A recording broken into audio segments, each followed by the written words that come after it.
बच्चों आज का पहला क्वेश्चन वर्ड प्रॉब्लम्स कर रहे हैं एक्सरसाइज 4.2 के, जिसमें कि क्वेश्चन नंबर 2 हमारा हम सॉल्व करेंगे। इसमें बोला है solve the problems given in example number 1। Example number 1 में जो प्रॉब्लम्स हैं उन प्रॉब्लम्स को सॉल्व करके बताओ। तो एग्जांपल नंबर 1 पे पहुंचते हैं। है कहाँ पे एग्जांपल नंबर 1? शुरुआत में ही होगा एग्जांपल 1 तो। ये इस एक्सरसाइज से भी पहले होना चाहिए एग्जांपल नंबर 1 तो। ये 2 है एग्जांपल 2, इससे भी पहले। यानी कि ये है एग्जांपल नंबर 1। ये हमारा एग्जांपल नंबर 1 है। इन इसमें जो दोनों प्रॉब्लम्स हैं इनको सॉल्व करना है। ठीक है, तो ये वर्ड प्रॉब्लम्स हैं। इक्वेशंस बनाएंगे और इक्वेशन बना के करेंगे सॉल्व। सिंपल। ठीक है। इसमें तो सिर्फ रिप्रेजेंट करने को बोला है मैथमेटिकली। मैथमेटिकली मतलब एल्जेब्रिकली इक्वेशन बना के। इसी वजह से 4.2 में बोला है कि सॉल्व कर देना जाके इक्वेशंस को। तो पहले इक्वेशंस देखते हैं कैसे बनेंगी इसकी। बोला है जॉन एंड जीवंती टुगेदर है 45 मार्बल्स। मार्बल समझ लो जैसे मतलब बच्चे वो नहीं खेलते हैं, कांच के कंचे होते हैं, वही समझ लो कि मार्बल्स। ठीक है। तो जॉन और जीवंती के पास 45 है मिला के दोनों के पास। अब ये नहीं पता किसके पास कितने हैं, लेकिन दोनों के जोड़ के 45 बैठ रहे हैं। बोला है both of them lost 5 marbles each. पांच पांच मार्बल दोनों के खो गए। And the product of the number of marbles they now have. यानी कि अब उनके पास जो बचे मार्बल्स, उन मार्बल्स का संख्या का प्रोडक्ट 124 है। We would like to find out how many marbles they had to start with. यानी कि शुरुआत में कितने कितने मार्बल थे दोनों के पास, ऐसा बताना है। तो इसमें तुम्हें पता है कि जब दो लोगों के पास मिला के चीज इतनी दे दी है हमें, तो अगर एक की तुमने चीज एक्स मान ली तो दूसरे की अपने आप 45 माइनस एक्स हो जाएगी। अगर तुमने एक बच्चे को माना कि उसके पास कितनी चीजें हैं, एक्स चीजें हैं, तो दूसरे बच्चे के पास कितनी हो जाएंगी? 45 माइनस एक्स हो जाएंगी। किसी को कोई प्रॉब्लम हो तो बताओ। जैसे यहाँ पे उसने बोला है कि दो लोग हैं जॉन जीवंती, तो मैं चाहूँ तो दोनों को अलग अलग एक्स और वाई भी मान सकता हूँ वैसे, जैसे कि पिछले चैप्टर में करते थे। कि माना कि जॉन के पास एक्स मार्बल्स हैं और जीवंती के पास वाई मार्बल है। ठीक है। लेकिन यहाँ पे तुम्हें दो वेरिएबल मानने की जरूरत ही नहीं है। अगर दो वेरिएबल मान भी लोगे तब भी एक पे आना पड़ेगा। जैसे अगर तुमने दो मान लिए कि जॉन के पास एक्स मार्बल है और इसके पास वाई मार्बल है, पहली इक्वेशन बनेगी एक्स प्लस वाई बराबर में 45, क्योंकि दोनों को मिला के 45 है। फिर बोला है कि पांच पांच खो गए। पांच खो गए तो जॉन के पास बचेंगे एक्स माइनस पांच और जीवंती के पास बचेंगे वाई माइनस पांच। अब इन दोनों वैल्यूज का मल्टीप्लाई 124 के बराबर है। तो ये दो इक्वेशंस बनेगी। लेकिन तुम्हें करना क्या पड़ेगा, यहाँ से बाई की वैल्यू या एक्स की वैल्यू निकालनी पड़ेगी। जैसे बाई की वैल्यू निकालोगे तो कितनी हो जाएगी यहाँ से? यहाँ से हो जाएगी बाई बराबर 45 माइनस एक्स। तो अब ये वैल्यू तुम्हें उठा के यहाँ पे पुट करनी पड़ेगी लाके। फाइनली एक ही इक्वेशन बननी है क्वाड्रेटिक। तो तुम दो अलग अलग वेरिएबल मानने की बजाय ऐसे मान लो, जैसे देखो इसमें सॉल्यूशन में लिखा है, ध्यान से देखो। Let the number of marbles John had be x, then the number of marbles Jivanti had 45 minus x. क्योंकि सीधी सी बात है, अगर बाई भी मान रहे हो तुम तो क्या करना पड़ेगा, ये एक्स उधर भेज देंगे तो बाई की वैल्यू 45 माइनस एक्स हो जाएगी। तो ये जॉन के मार्बल हो गए एक्स और ये 45 माइनस एक्स जीवंती के हो गए। बता कोई दिक्कत हो किसी बच्चे को तो? नहीं ना? अरे बेटा यही चैप्टर जो हम कर रहे हैं अभी, ये जो क्वेश्चन चैप्टर हम अभी कर रहे हैं ना, चैप्टर 4 क्वाड्रेटिक इक्वेशन, इसी का क्वेश्चन है ये।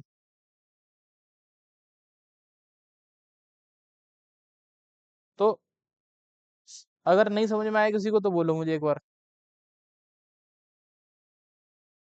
चलो अच्छी बात है, आ गया तो। Let the number of marble John had be X, और जीवंती के पास हो जाएंगे 45 माइनस एक्स। फिर बोला है पांच पांच खो गए, तो जितने जॉन के पास पहले थे उसमें से पांच घटा दिए। देखो number of marbles left with John when he lost 5 marbles, x minus 5। Number of marbles left with Jivanti when she lost 5 marbles, 45 मतलब 45 माइनस एक्स तो पहले थे, पांच और घटा दिए तो 40 माइनस एक्स। ये चीज समझ में आ रही है बच्चों या नहीं आ रही है? सॉल्यूशन इसका पहले से दे रखा है। ये ऐसे ही लिखते हैं हम भी वर्ड प्रॉब्लम्स में। तो अब दोनों के पास जो मार्बल्स हैं, इसके पास एक्स माइनस फाइव, इसके पास 40 माइनस एक्स, इन दोनों का जो प्रोडक्ट है, प्रोडक्ट यानी मल्टीप्लाई, एक्स माइनस फाइव और 40 माइनस एक्स का, वो कितना है? वो बोला है उसने कि 124 है। तो इसने पहले मल्टीप्लाई करा दोनों का, मल्टीप्लाई करके आपस में ये चीज बनी है। तो ये किसके बराबर रख दी?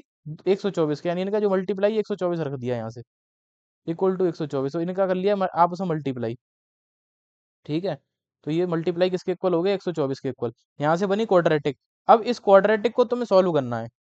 ये जो क्वाड्रेटिक बनी है ये वाली, ये इस क्वाड्रेटिक को तुम्हें सॉल्व करना है। ये बोला है क्वेश्चन नंबर 2 ऑफ एक्सरसाइज 4.2 में। ये जो इसमें हम इक्वेशन बना के छोड़ दिए थे, इस इक्वेशन को सॉल्व करके बताओ तुम। समझ आ रहा है बच्चों? सचिन, तो फिर इसे सॉल्व करके बताओ बेटा। इसको इक्वेशन को करके बताओ सॉल्व। एक चीज और ध्यान रखना कि इसने देखो यहाँ पे जब ये इक्वेशन बनी थी ये वाली, तो ये यहाँ पे एक्स का कोफिशिएंट माइनस था, एक्स स्क्वायर का, सॉरी, एक्स स्क्वायर का कोफिशिएंट माइनस नहीं छोड़ते हैं हम। तो इसने क्या किया होगा, इसने माइनस कॉमन लिया होगा इसमें से माइनस कॉमन लेके तभी एक्स स्क्वायर पॉजिटिव और ये नेगेटिव हो गया। माइनस कॉमन लेने पे अंदर के साइन बदल जाते हैं, तो सारे साइन बदल गए हैं, देखो तीनों, और साइन बदल गए हैं, और ये जो माइनस है फिर यहाँ से उठ के कहाँ चला गया होगा, जीरो में। ठीक है, माइनस कॉमन लेने का मतलब माइनस वन कॉमन ले लो, तो वो माइनस वन इसके अपोन में आ गया होगा यहाँ पे, उस जीरो को किसी से डिवाइड करो कुछ फर्क नहीं पड़ता है। ठीक है, तो यहाँ से एक चीज सीखना कि कभी भी एक्स स्क्वायर का कोफिशिएंट नेगेटिव नहीं छोड़ते हैं हम। नेगेटिव आ जाए तो कॉमन ले लेते हैं यहाँ से और जीरो की तरफ भेज देते हैं। करके बताओ ये। मुझे उम्मीद है कि तुम लोग सॉल्व कर पाओगे इसे आराम से।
किसी ने कर पाया सॉल्व?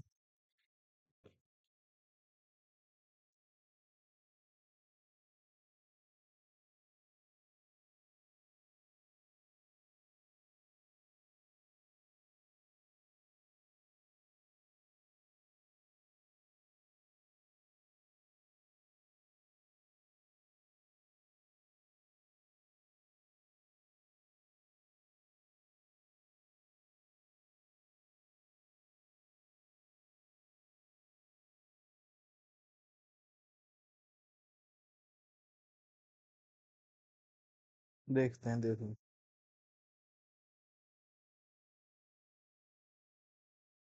324 कैसे हो गया है?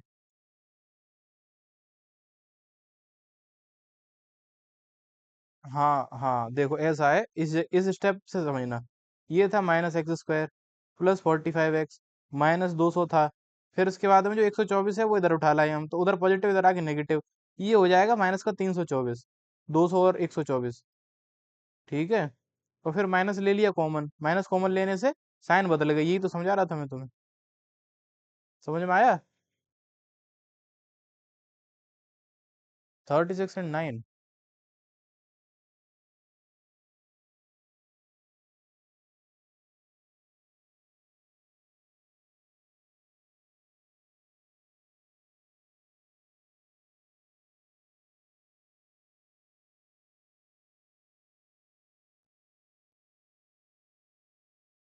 3 3 9, 9 4 36। 36 + 9 45 हो जाएगा, हो जाएगा। हाँ सही बात है, 36 और 9 आएंगे। ठीक है, और थर्ड अगर तुम इससे ना सॉल्व कर पाओ तो क्वाड्रेटिक फॉर्मूला है तुम्हारे पास, वैसे तो आ जाना चाहिए ये। X square minus 36 x minus 9 x plus 324 बराबर जीरो। एक्स कॉमन उठाओगे, एक्स माइनस 36 हो जाएगा, माइनस 9 कॉमन उठाया, x minus 36 is equal to zero. x-36, x-9 is equal to zero. अब या तो ये वाला ब्रैकेट जीरो के इक्वल, या फिर हमारा ये ब्रैकेट जीरो के इक्वल। यहाँ से x की वैल्यू आ गई 36 और यहाँ से x की वैल्यू आ गई 9। हाँ सही बात है। तो या तो मतलब 36 मार्बल है या 9 है, तो देखना ध्यान से। अब जब तुमने जो चीजें मानी थी, जॉन के पास तुमने माना था एक्स है, तो एक्स की दो वैल्यूज निकल के आएंगी, एक आई है 36 और एक आई है 9। अब तो, अरे 49 हो गया गलती से 9। अब अगर तुमने इसमें जीवंती के पास कितनी मार्बल है कैसे निकालोगे? अगर एक्स की वैल्यू तुमने रखी 36 तो निकल के आएंगी 9, और एक्स की वैल्यू अगर रखी तुमने 9 तो निकल के आएंगी 36। तो सीधी बात ये है कि एक के पास 9 है, एक के पास 36 है। वो किसी के पास भी कितनी है ये एग्जैक्ट मतलब नहीं कह सकते हम। अगर जीवंती के पास 36 है तो जॉन के पास 9 है, और जॉन के पास अगर 36 है उसके पास क्या बोलते हैं, हाँ, तो जीवंती के पास 9 है, ऐसा। ठीक है, ये समझ में आया तुम्हें तरीका पहले तो लिखने का? मैं भी तुम्हें बड़े प्रॉब्लम से मैं ऐसे ही लिखवाता हूँ ना। ए- यहाँ ये सॉल्व हुआ कोई वो है मतलब सॉल्यूशन है, एग्जाम्पल है ये। एक्सरसाइज 4.1 से पहले पहला ही एग्जाम्पल इस चैप्टर का। ये चैप्टर की जब शुरुआत होगी यहाँ से देखो, ये चैप्टर जब शुरू हुआ है, ये चैप्टर 4 क्वाड्रेटिक इक्वेशन, तो उसका पहला एग्जाम्पल है ये, फर्स्ट एग्जाम्पल यही वाला। Represent the following situation mathematically, ये फर्स्ट एग्जाम्पल है, इसका पहला वाला पार्ट हमने कर लिया अब। ठीक है, आंसर भी निकाल दिया है, 36 या 9। ठीक है, सॉल्व कर चुके हैं हम। इसके बाद हम अब दूसरा एग्जाम्पल मतलब क्या फाइनल आंसर लिखेंगे कि जॉन एंड जीवंती हैव, या फिर ये लिख देना, if John either John have 36 marbles और 9 मार्बल्स। ठीक है, रुको, या फिर सबसे बढ़िया, रुको एक मिनट, रुको रुको, मैं बताता हूँ। फाइनल आंसर ये लिखना, तो यहाँ लिख देता हूँ इस जगह पे, John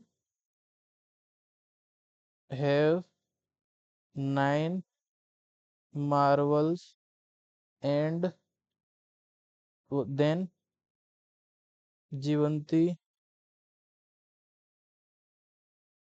have 36 marbles.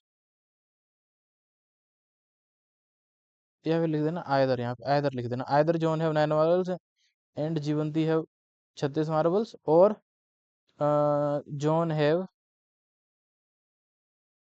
36 marbles and Jivanti have 9 marbles. ठीक है, ये लिख देना कि या तो जॉन के पास 9 और जीवंती के पास 36 है, या फिर जॉन के पास 36 और जीवंती के पास 9 है। ठीक है, हाँ। अब आते हैं इसका सेकंड वाला पार्ट, कॉटेज इंडस्ट्री। अच्छा क्वेश्चन है, बढ़िया एकदम, ध्यान से समझना सब बच्चे। बोला समझाऊं? अंकुर समझ में आ रहा है या नहीं? देखो अब, बोला है कि a cottage industry produces a certain number of toys in a day. Cottage industry समझ लो स्मॉल स्केल इंडस्ट्री, जैसे छोटा कोई फैक्ट्री लगा रखी है, ठीक है, बहुत बड़ी फैक्ट्री नहीं, छोटी सी फैक्ट्री लगा रखी है मान लो कोई, उसे कॉटेज इंडस्ट्री बोलते हैं हम, स्मॉल स्केल इंडस्ट्री मान लो। तो बोल रहा है कि वो एक कुछ सर्टेन का मतलब निश्चित, निश्चित का मतलब काउंटेबल, कुछ गिनती के। Cottage industry produces a certain number of toys in a day, एक दिन में कुछ गिनती के मतलब निश्चित संख्या में टॉयज प्रोड्यूस करती है वो फैक्ट्री या इंडस्ट्री, कॉटेज इंडस्ट्री। कितने करती है हमें नहीं पता है। ठीक है, आगे बढ़ते हैं। बोले cost of production of each toy, यानी एक खिलौना बनाने में जो कॉस्ट आती है, कीमत लगती है, वो कितनी है? वो बोल रहा है कि was found to be 55 minus the number of toys produced in that day. मतलब जितने भी खिलौने उस दिन बने, अब हो सकता है 5 खिलौने बने हो सकता है 10 बने हो सकता है 20 बने हो, हमें नहीं पता ना। अब जो चीज नहीं पता है वो उसे वेरिएबल ले लेते हैं, हम एक्स मान लेते हैं, सीधी सी बात है। तो वो बोला है 55, और माइनस का साइन तो तुम जानते हो ये होता है। अगर मान लो एक्स ले लिए कि एक्स टॉय बने उस दिन, तो 55 - 1 ये एक की कीमत है। समझ में आ रही बात कि नहीं यार? इसमें मतलब कंफ्यूज मत होना तुम, लैंग्वेज में ऐसे ही बोलेगा तुम इसे लिखने को। ठीक है, हो सकता है कि मतलब एग्जैक्ट जो वैल्यू निकल के आए, हो सकता है तुम बनाओ 30 वो बनना है एक दिन में टॉय, तो एक खिलौने की कीमत कितनी हो जाएगी बनने की? 25 रुपए। 55 में से 30 घटाएंगे तो, समझ में आ रही बात कि नहीं आ रही ये चीज? तो अगर हमें नहीं पता है कितने खिलौने बनने हैं, तो हम मानेंगे एक्स, और एक की कीमत हो जाएगी 55 - एक्स। एक खिलौना इतने रुपया का बन के तैयार हो रहा है। आगे बढ़ते हैं। On a particular day, on a particular day, किसी एक पर्टिकुलर दिन, टोटल कॉस्ट ऑफ प्रोडक्शन हुआ 750 रुपया। यानी कि टोटल जो खिलौने बनाने की कीमत आई है वो 750 रुपये आई है। अच्छा ये बच्चा, ये तो कोई भी मतलब कॉमन सेंस वाली बात है कि अगर जैसे 10 चीजें बन रही हैं, कितनी चीजें बन रही हैं? 10, और एक की 55 - 10 कीमत है, 55 - 10 का मतलब हो गया 45। तो टोटल खर्चा कितना आएगा? 45 × 10 यानी 450 रुपया आया खर्चा। एक चीज अगर 45 रुपया की बन रही है, 10 चीजें बनाई हमने, तो 450 रुपये खर्चा आएगा। ऐसे ही इसमें तुम्हें इतना समझ में आना चाहिए कि अगर एक चीज मतलब बनने में 55 - 1 खर्चा है, तो एक्स चीजें बना रहे हो तुम, तो टोटल खर्चा कैसे निकालोगे? चीजों का और एक की कीमत का कर दोगे गुणा। एक, जितनी चीजें हैं और एक की कीमत कितनी है उनका कर दोगे मल्टीप्लाई। यही इसने किया है। आगे देखना, इसका भी सॉल्यूशन इसने दे रखा है, मैं तुम्हें समझा दे रहा हूँ सिर्फ।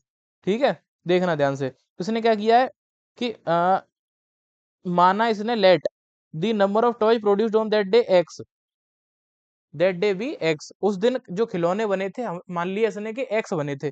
There for cost of production in rupees of each toy that day, उस दिन हर खिलौने की रुपए में बनने की कीमत कितने थी? 55 माइनस नंबर ऑफ टॉय बोला था, तो 55 - एक्स हो जाएगा। ये कीमत हो गई एक खिलौना बनने की। बोला है so the total cost of production that day कितना हो जाएगा? एक खिलौना की कीमत 55 - एक्स, नंबर ऑफ खिलौने एक्स, दोनों का गुणा कर लो, कितना हो जाएगा? और टोटल प्रोडक्शन उसने बोला भी है 750 के बराबर है, तो ये जो मल्टीप्लाई है 750 के बराबर रख लेंगे हम। यहाँ से मिल जाएगी इक्वेशन हमें। कितनी मिली? ये इक्वेशन आई, माइनस कॉमन लेके उधर भेज के, और फिर फाइनल इक्वेशन ये है हमारी, ये वाली। ठीक है, इस इक्वेशन को सॉल्व करके आंसर बताओ मुझे कि कितने खिलौने उस दिन बने। निकालना क्या है, निकलवाया क्या है इसने? इसने निकलवाया है find, we would find to like to find out number of toy produced on that day, उस दिन कितने खिलौने बने ये बताना है। कर पाओगे? पहले तो ये बताओ मुझे, समझ में आया या नहीं आया ये क्वेश्चन?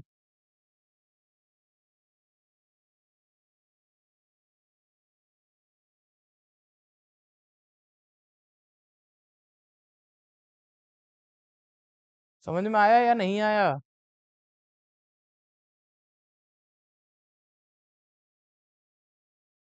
अरे हाँ या ना तो बोला करो भाई।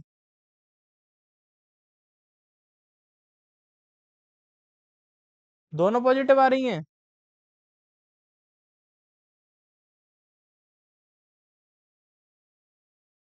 देखते हैं।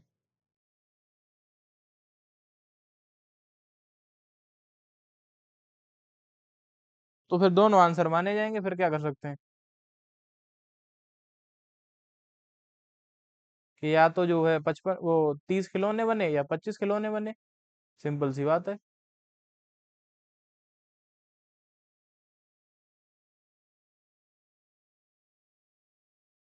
दो वैल्यू आ रही हैं तो यही आंसर लिखा जाएगा कि number of toys produced on that day are either 25 और 30, या तो 30 या 25। क्योंकि अगर 25 खिलौने बनेंगे तो एक खिलौना कितने का पड़ेगा हमें? 30 रुपए का, क्योंकि 55 - 1 कीमत है। अगर 30 खिलौने बनेंगे तो एक खिलौना पड़ेगा 25 का, लेकिन दोनों का गुणा तो 750 ही आएगा। इस वजह से दो दो आंसर आ रहे हैं।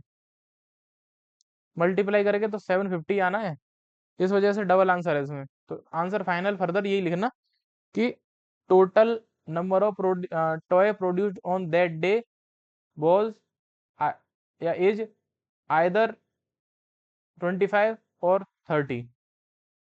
अब ऐसा कोई बच्चा जिसे समझ में नहीं आ रहा हो कि इसे फैक्टराइज कैसे करेंगे?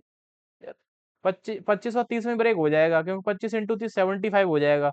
तो माइनस का 25x और माइनस का 30x में इसको 55 को ब्रेक कर देना।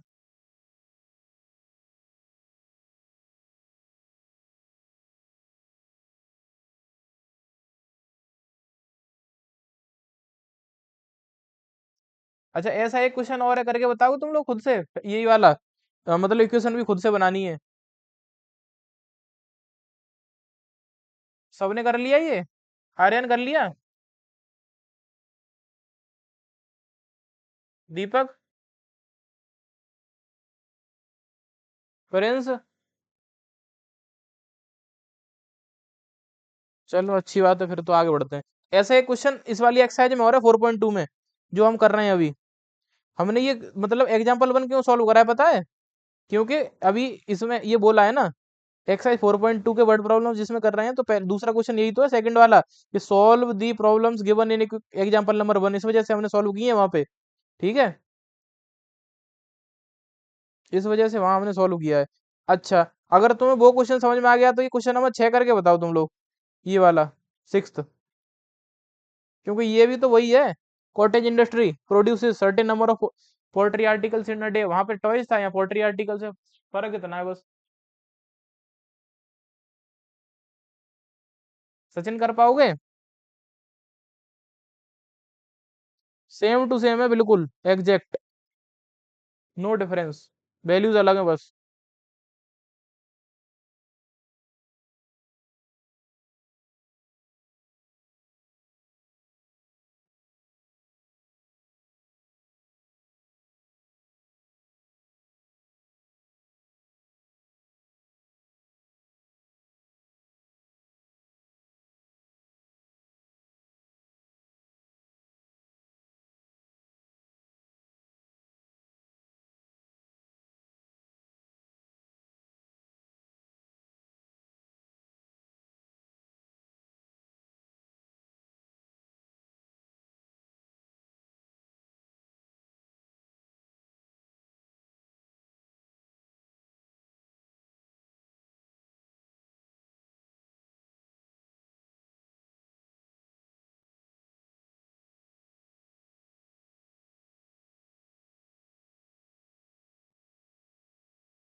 इसमें हम, जैसे वहां पे हमने टॉयज माने थे एक्स, यहाँ पे पोल्ट्री आर्टिकल्स मान लेंगे कि उस पर्टिकुलर डे पे पोल्ट्री आर्टिकल्स एक्स बनाए हैं।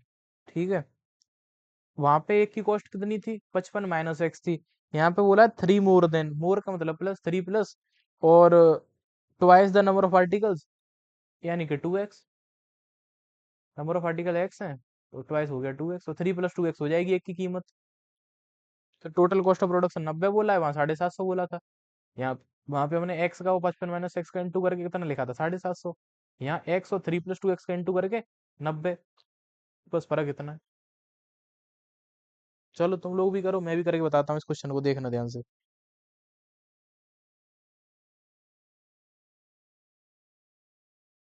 Late number of poultry articles produced on that day was x, या बी एक्स, ठीक है, then cost of production of each article, bracket में लिख देंगे इन रुपीज, ठीक है, इक्वल टू 3 + 2x। हाँ, और total cost of production, total cost of production, या तो ये लिख दो या अकॉर्डिंग टू क्वेश्चन भी लिख सकते हो तुम, ठीक है। टोटल कॉस्ट ऑफ प्रोडक्शन कितनी हो जाएगी, x × 3 + 2x, क्योंकि सीधी सी बात है, इतनी चीजें बनी है, एक की कीमत इतनी है, दोनों को गुणा करेंगे, टोटल कॉस्ट ऑफ प्रोडक्शन के इक्वल आएगा, अकॉर्डिंग टू क्वेश्चन। ये जो x × 3 + 2x है, इसको हम 90 के बराबर लिख देंगे।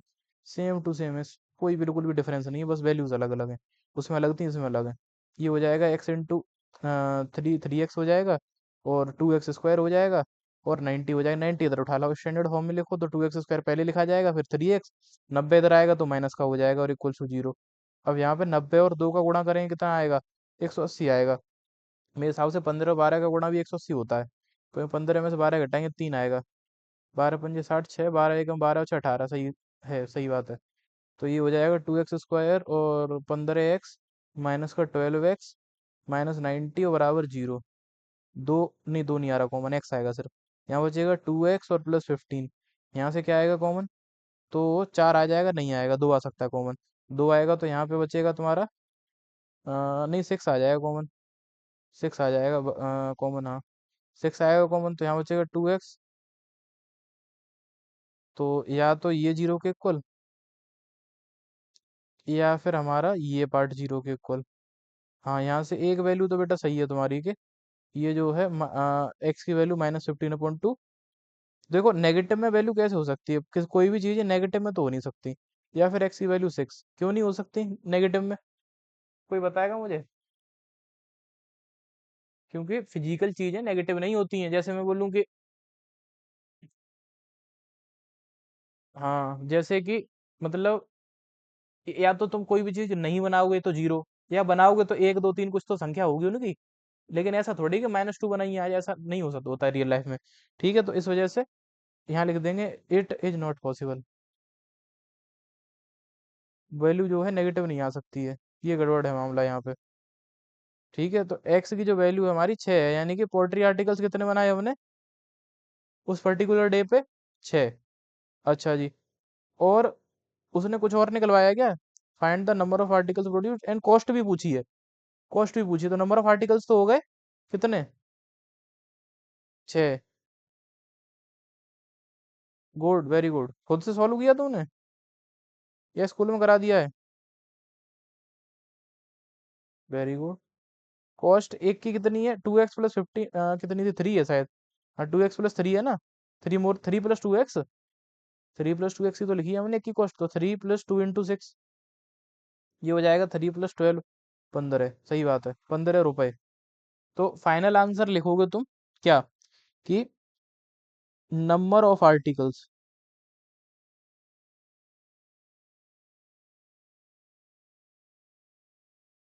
Produced are 6 and cost of each article is 15 रुपए। यहाँ तक समझ में आया या नहीं आया, ये बता दो बस।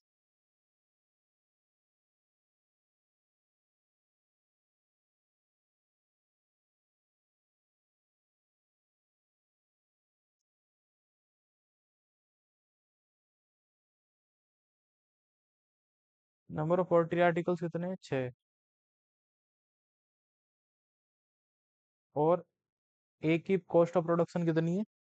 15 रुपए। सबको समझ में आ गया, ये बताओ। अगर मैं पूछा सबको समझ में आ गया तो सब बोला करो यस सर। ठीक है, नहीं तो फिर मैं कल से कैमरा ऑन करवाऊंगा सबसे। और मुझे दिखना चाहिए कि तुम लोग फिर पढ़ रहे हो या नहीं पढ़ रहे हो।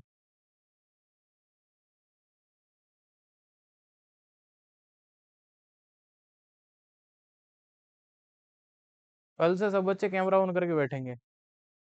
ठीक है, माइक ऑफ करना, माइक जब जरूरत हो तभी खोलना, लेकिन कैमरा चालू होना चाहिए।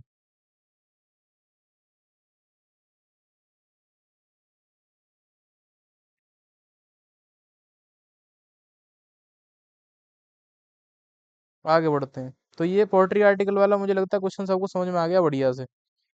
इसमें कितने फिर बचे? अभी थर्ड फोर्थ फिफ्थ 3 क्वेश्चन है इसमें बचे हुए अभी। एक्सरसाइज 4.2 में वर्ड प्रॉब्लम्स। क्वेश्चन नंबर 3 आसान क्वेश्चन है बहुत ज्यादा।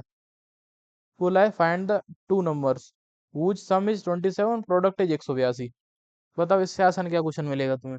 साफ साफ बोल दिया कि सम आ रहा है 27, प्रोडक्ट आ रहा है 182, 182। क्वाड्रेटिक इक्वेशन प्रोडक्ट से ही बनती है। प्रोडक्ट जो आता है ना वेरिएबल्स का, जहाँ पे क्वाड्रेटिक बन जाती है। सम 27 होने से एक काम करना तुम, क्या? दोनों में से नंबर को अलग अलग एक्स वाई यहाँ नहीं मानेंगे हम, जरूरत ही नहीं है। मान तो सकते हैं, कोई रोकने वाला नहीं है, ऐसा कोई दिक्कत नहीं है। लेकिन तुम क्या करना, एक नंबर मानना एक्स, दूसरा हो जाएगा 27 - एक्स, 27 - एक्स। ये चीज सीख लो कि दो चीजों का सम अगर दो चीजों का सम अगर हमें जो है कुछ दे रखा है, जैसे 27 दिया है, तो उनमें से एक एक्स और एक 27 माइनस एक्स होगी। जैसे अभी पिछले एक क्वेश्चन था वो वाला, जॉन और जीवंती मार्बल वाला, दोनों के मिला के 45 थे, तो एक का अगर हमने एक्स माना तो दूसरे का अपने आप 45 माइनस एक्स हो गया। ठीक है, ये तो तुम्हें समझ में आना चाहिए। ऐसा कोई बच्चा जिसे ये चीज नहीं समझ में आ रही हो? नहीं है तो अच्छी बात है। तो फिर कर दो पूरा क्वेश्चन सॉल्व। बताओ करके मुझे फाइनल आंसर इसका। Sum 27, product 182। Let one number be x, then other will be 27 minus x according to question. दोनों का प्रोडक्ट बोला है उसने। प्रोडक्ट यानी एक्स इंटू 27 माइनस एक्स, ये 182 दे रखा है, 182। क्वाड्रेटिक कितनी बनेगी? 27x minus x square equal to 182। सबको इधर उठा लो और अरेंज करके लिख दो। माइनस एक्स स्क्वायर हो गया, 27x पॉजिटिव है और 182 इधर आके नेगेटिव।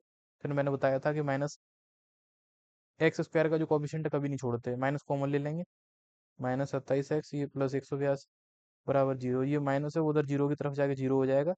तो x square minus 27x plus 182 और बराबर जीरो। अब इसको सॉल्व करने का तुम्हारा काम है, इक्वेशन को सॉल्व करके और एक्स की वैल्यूज बता दो मुझे क्या क्या है। वेरी गुड, सही बात है, यही आएंगी।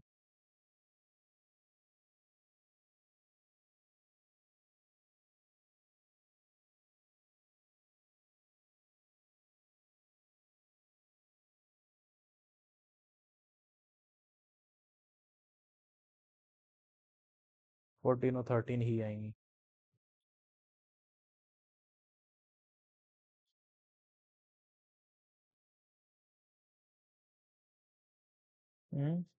यही आ रहा है।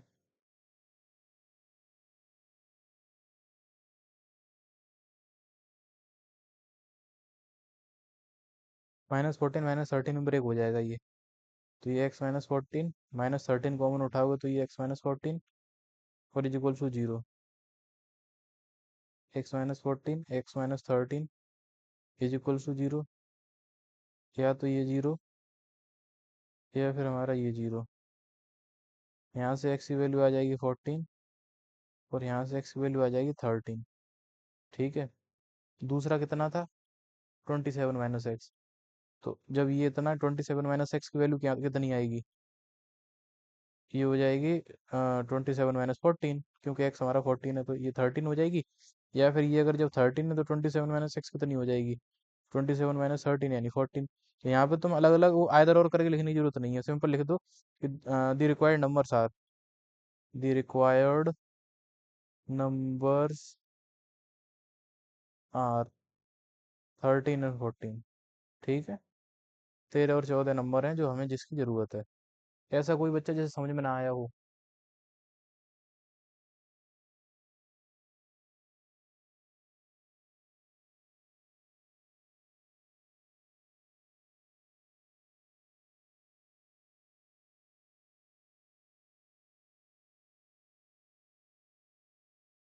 कोई बच्चा नोट कर रहा है क्या?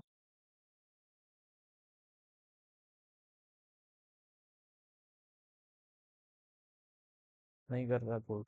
ठीक है, आगे बढ़ते हैं। अगला क्वेश्चन, कंजुगेटिव पॉजिटिव इंटीजर। कर चुके हैं हम पहले क्वेश्चन ऐसा। कंजुगेटिव पॉजिटिव इंटीजर और क्या बोलते हैं उसको, conjugative even integer, conjugative odd integer, ये सारे मैंने तुम्हें बताए थे कैसे कैसे अज्यूम करते हैं, क्या क्या मानते हैं हम। तो ये मुझे बताएगा सचिन। सचिन बताओ कंजुगेटिव पॉजिटिव इंटीजर क्या क्या मानते हैं हम?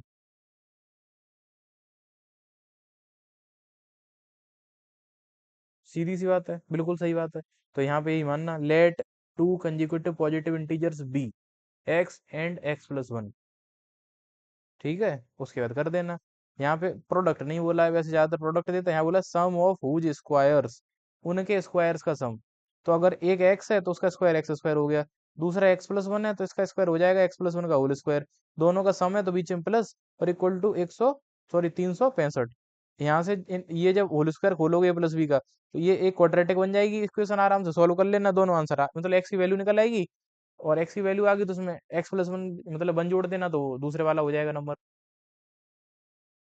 बच्चों समझ में आया कि नहीं आया क्वेश्चन ये? अंकुर,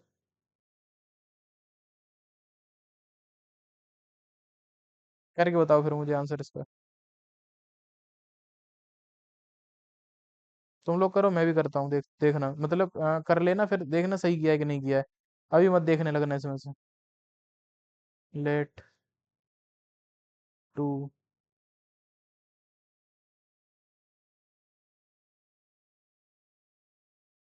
consecutive positive integers be x and x plus one,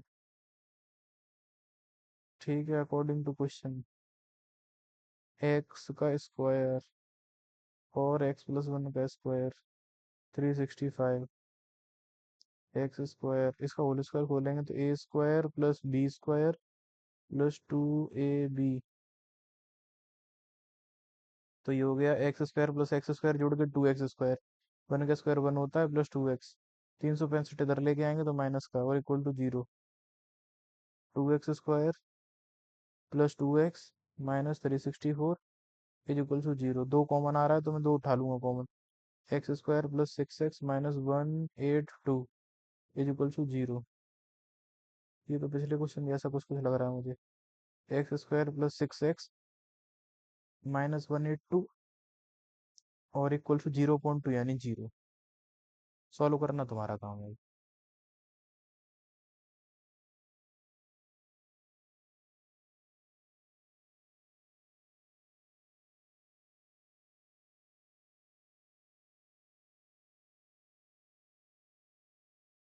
सही लिखा है मैंने सब कुछ, देखता हूँ।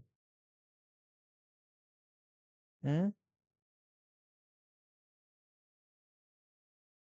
अरे वन आएगा, सॉरी मेरी गलती है, यहाँ पे वन आएगा ओनली, मुझे गलती से मैं 12 समझ गया, यहाँ पे 12 नहीं है, टू है, तो वन आएगा, x square plus x minus 182 equal to zero, same equation बन गई है तो पिछले वाली जैसी, वहां पे भी तो 182 था।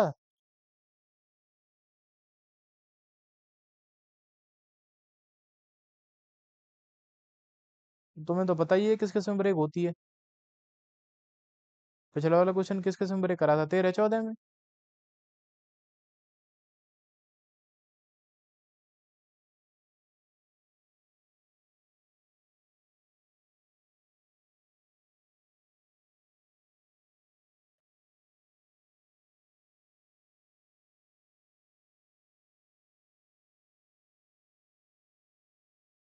पॉजिटिव की बात हुई है तो नेगेटिव वाला तो नेगलेक्ट करेंगे, हम हटा देंगे, क्योंकि उसने साफ बोल दिया पॉजिटिव इंटीजर की बात कर रहा है वो। ठीक है, हमने माने भी हैं कि positive integers be x and x plus one.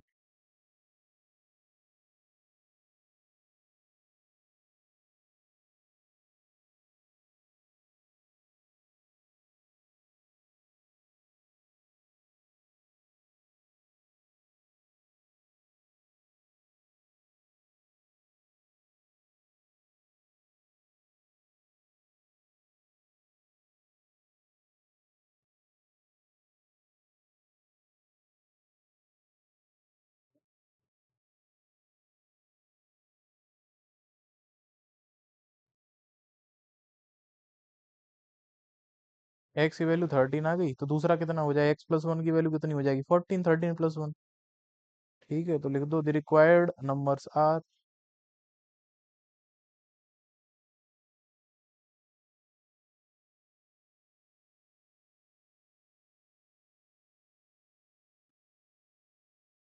13 and 14। ये फाइनल आंसर है। किस बच्चे को समझ में नहीं आया ये बता दो बस मुझे, मतलब खुद से कर लिया होगा तुम लोगों ने, किसने नहीं कर पाया ये बताओ पहले। सबने कर लिया। नाइस, बढ़िया बात है ये तो। अगले क्वेश्चन पे आए फिर हम, कोई नोट तो नहीं करेगा इसे? आर्यन।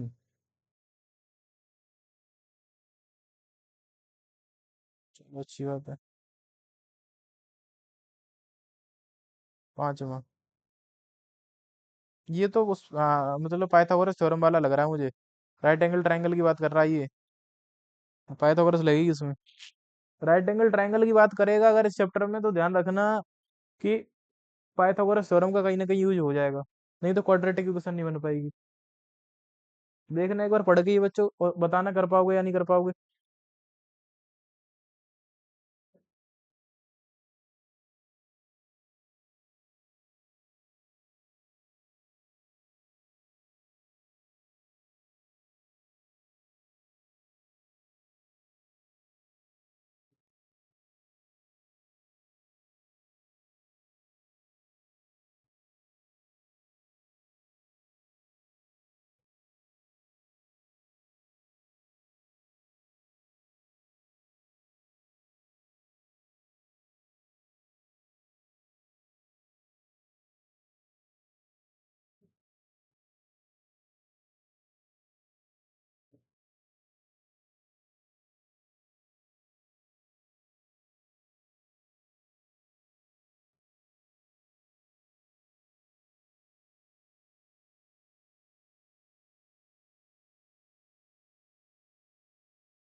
अंकुर, समझाऊं या फिर हो जाएगा?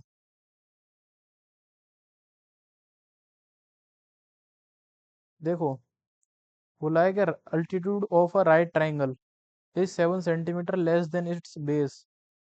राइट ट्रायंगल में अल्टीट्यूड और ये क्या बोलते हैं इसको, क्या कौन सा चीज क्या होती है ये समझना।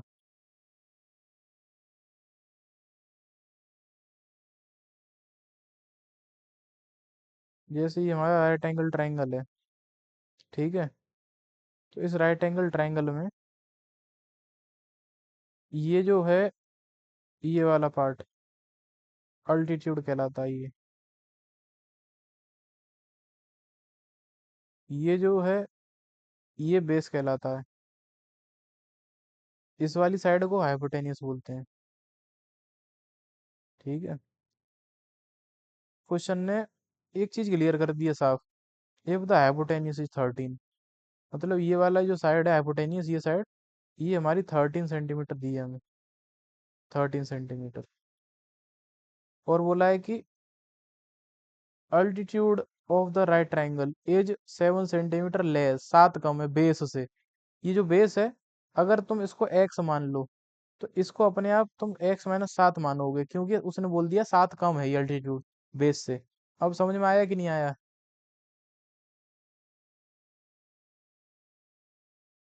अब इसे क्वाड्रेटिक कैसे बनाएंगे, सॉल्व कैसे करेंगे, देखना ध्यान से।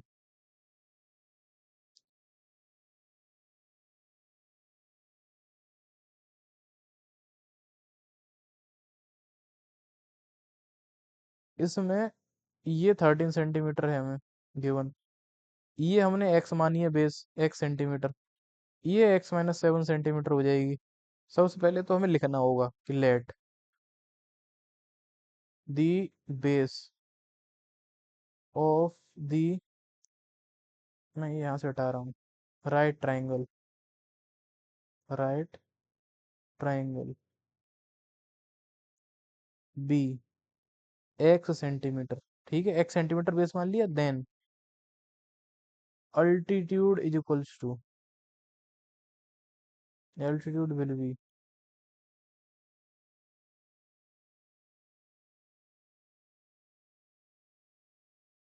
अल्टीट्यूड हो जाएगा x-7, क्योंकि साफ साफ बोला है कि इतना 7 सेंटीमीटर बेस से कम है। फिर लिखेंगे हम, यहाँ पे अब मैं फिगर बना दे रहा हूँ ये वाला। ये जो फिगर हमने बनाया था, ये 13 सेंटीमीटर है, ये x सेंटीमीटर है, और ये x-7 है। तो पाइथागोरस थ्योरम लगेगी इसमें। पाइथागोरस थ्योरम क्या कहती है हाइपोटेनियस का square equal to perpendicular square plus base square. लिखेंगे by using Pythagoras theorem. Right angle triangle में लग जाती है।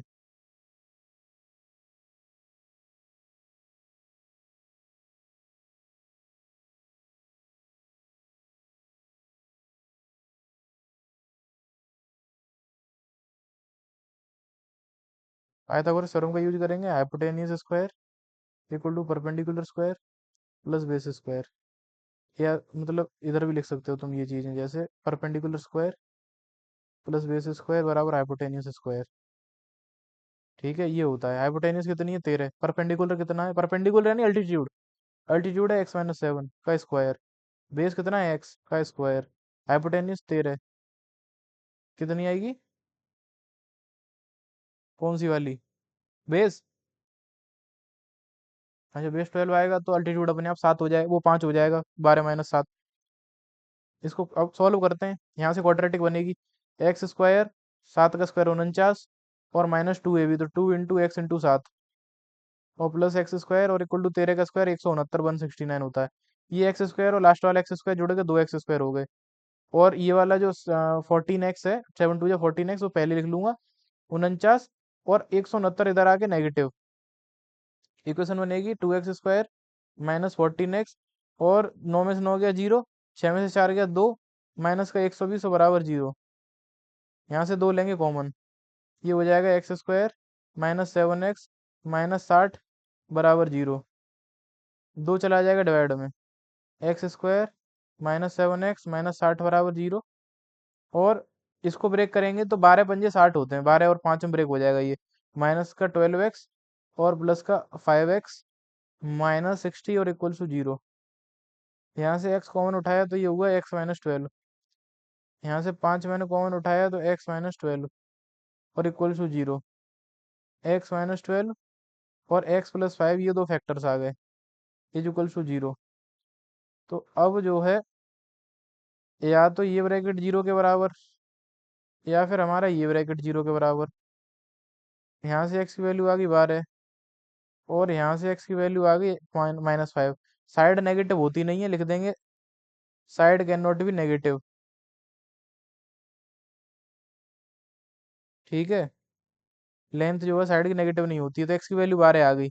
ये बेस हो गया हमारा। बेस हो गया, तो अल्टीट्यूड कितना हो जाएगा? अल्टीट्यूड तुमने जो है माना है x-7, यानी 12 - 7 यानी कि 5 और सेंटीमीटर। लिख देंगे final answer, the other two sides are, the other two sides are, पहली तो 13 दे रखी है हाइपोटेनियस, बाकी की दो जो साइड है आर 12 सेंटीमीटर एंड 5 सेंटीमीटर। ठीक है, ये हैं बाकी की दो साइड हैं, 12 और 5। अंकुर समझ में आया तुम्हें?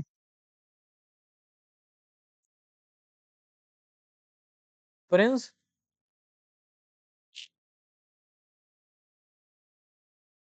बढ़िया। किसी बच्चे को नहीं आया हो तो बताओ। मानसी,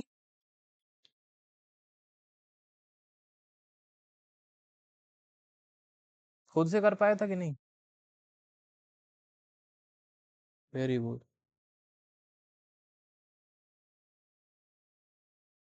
तो बच्चों, इस वाली एक्सरसाइज के तुमने ये बताओ मुझे, ये जो क्वेश्चन है ये तो तुमने खुद से करने को दिए थे, करे थे ये वाले? ठीक है, तो यानी कि अभी तक हमने एक्सरसाइज 4.2 तक खत्म कर ली। 4.1 पूरी कर ली, 4.2 कर ली, 4.3 में भी वर्ड प्रॉब्लम छोड़ के बाकी सब खत्म कर लिया है। 4.3 से वर्ड प्रॉब्लम्स नहीं करी है, बाकी क्वाड्रेटिक फार्मूला 4.3 में ही है। मैंने समझा दिया तुम्हें। क्वाड्रेटिक फार्मूला के अलावा डिस्क्रिमिनेंट पे बेस्ड जो के की वैल्यू निकालने वाले क्वेश्चन होते हैं वो समझा दिए तुम्हें। अब जो है सिर्फ और सिर्फ क्या बचा है? Word problem. तो फिर देखना, हाँ ये जो है, ये क्वेश्चन हमने पूरा कर लिया, ये क्वेश्चन हमने पूरा कर लिया। ये 3 गिनती के क्वेश्चन बचे हैं बस, और एनसीईआरटी खत्म है फिर।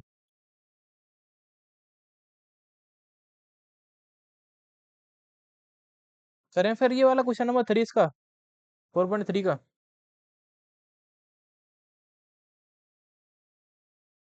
बताओ हाँ या ना।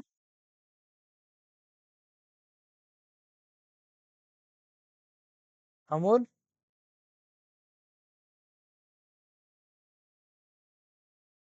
आवाज आ रही है मेरी? बताओ। आगे करें? करें आगे? देखो फिर थर्ड वाला क्वेश्चन पढ़ो।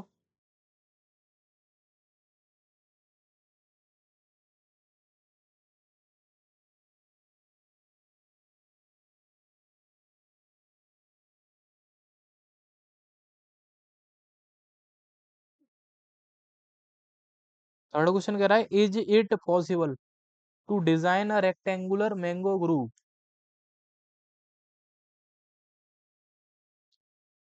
whose length is twice its breadth? एक रेक्टेंगल शेप का मैंगो ग्रूव बनाना है हमें, और जिसकी की लेंथ जो है विड्थ की डबल हो, और उसका एरिया जो है 800 मीटर स्क्वायर होना चाहिए। पहले तो पूछा है क्या ऐसा करना पॉसिबल है, फिर पूछा है अगर है पॉसिबल तो लेंथ और ब्रेथ निकाल दो। अब रेक्टेंगल वाले क्वेश्चन में एरिया दिया हो ऐसा क्वेश्चन मैंने तुम्हें कराया हुआ है, लेंथ और ब्रेथ को मल्टीप्लाई करके एरिया के बराबर लिख देते हैं, वहां से हमारी क्वाड्रेटिक इक्वेशन बन जाती है। और लेंथ और ब्रेथ में कुछ ना कुछ रिलेशन बताएगा, तो यहाँ पे बोल रखा है कि लेंथ डबल है ब्रेथ की। अगर ब्रेथ तुम एक्स ले लो तो लेंथ हो जाएगी 2x, एक्स और 2x दोनों का मल्टीप्लाई करना, वो 800 के बराबर रख देना, यहाँ से बन जाएगी क्वाड्रेटिक इक्वेशन। ठीक है, इतना तो सब कर सकते हो। देखना बच्चों ध्यान से।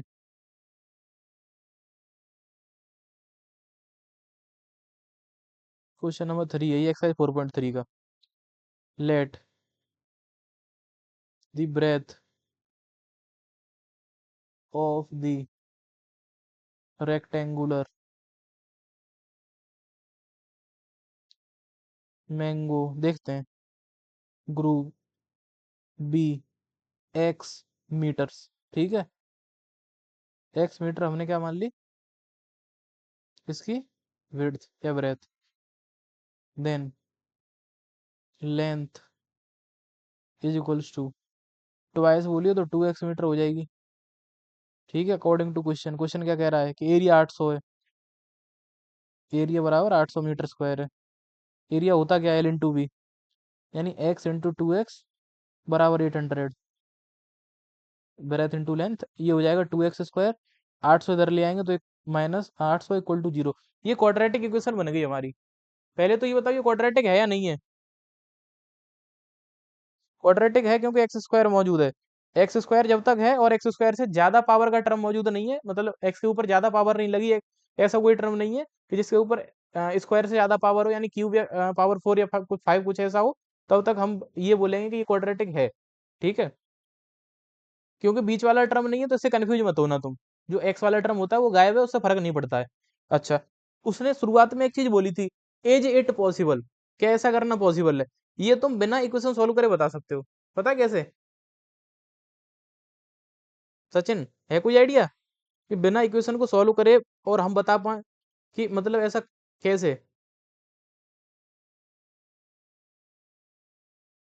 वो तो चलो 2 कॉमन ले लिया, हटाओ। ठीक है, अभी 2 कॉमन ले लेंगे तब ये एक्स स्क्वायर माइनस 400 बराबर 0, और एक्स स्क्वायर माइनस 400 बराबर मतलब 0, क्योंकि 2 चला जाएगा डिवाइड में।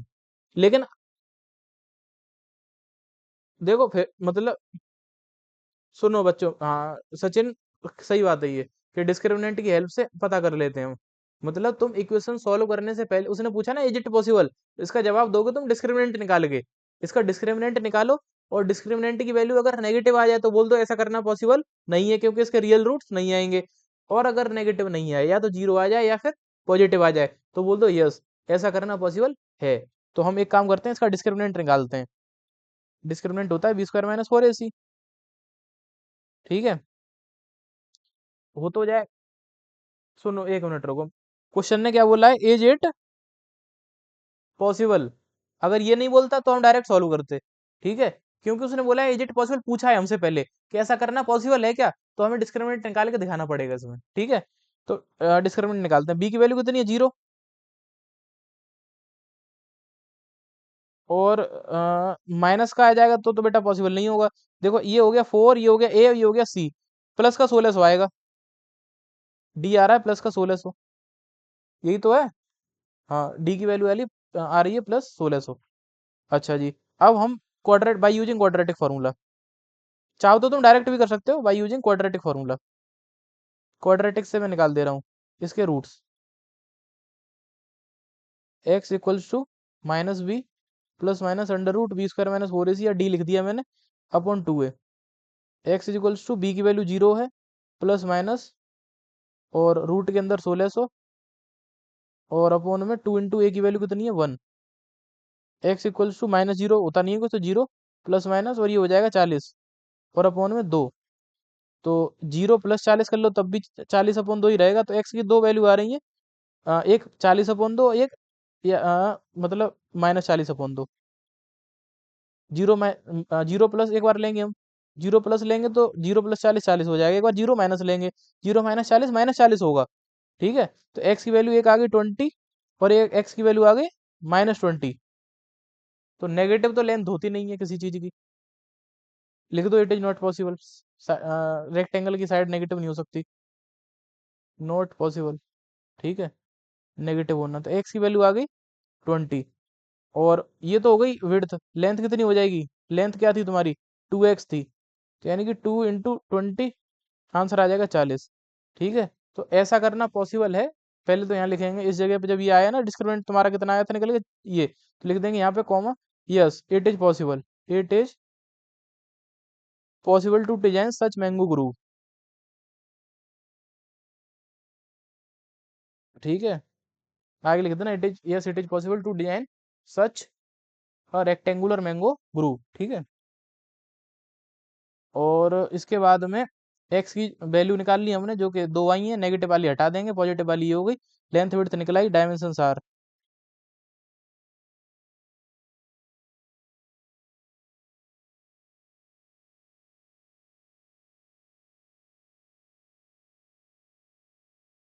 40 मीटर एंड 20 मीटर। बस क्वेश्चन खत्म। समझ में आया बच्चों? अगर मतलब क्योंकि इसमें इसने पूछा है ना कि ऐसा करना पॉसिबल है क्या, इस वजह से हमने ऐसा निकाला, डिस्क्रिमिनेंट निकाला है, नहीं तो डायरेक्ट सॉल्व करते।